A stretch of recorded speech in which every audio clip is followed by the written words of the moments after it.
Պարոն Ղազարյան, նախ առավոտյան հանդիպումը ում հետ էր նախատեսված, ինչու չկայացավ։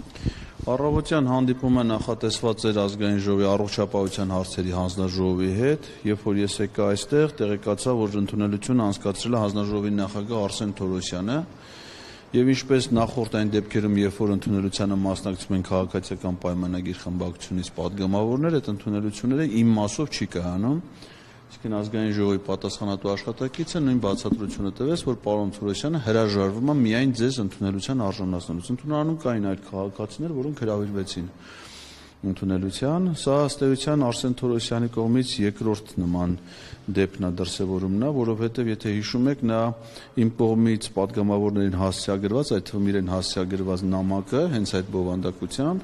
հրապարակային կերպով պատռել է եւ ծանոթանալը, որ նա քաղաքացու ստացված նամակը ինչի մասին է,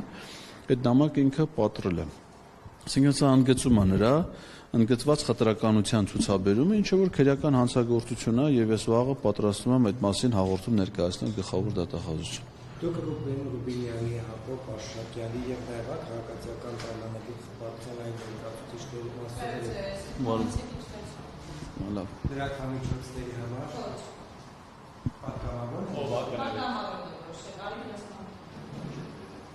Ես համար զարմանալու չի, որ երկրորդ անգամ է, ընդդիմադիր այս խմբակցության պատգամավորները հերթով փակ են պահանջում հանդիպումը։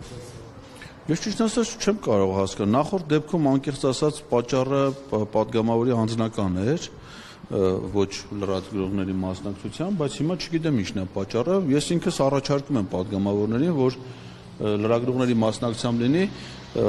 կարող չլինի մենակ այն դեպքում, եթե իմ կողմից բարձրացվող հարցը անձնական խնդրի վերաբերյալ, իսկ եթե այլ քաղաքացի է, որը իր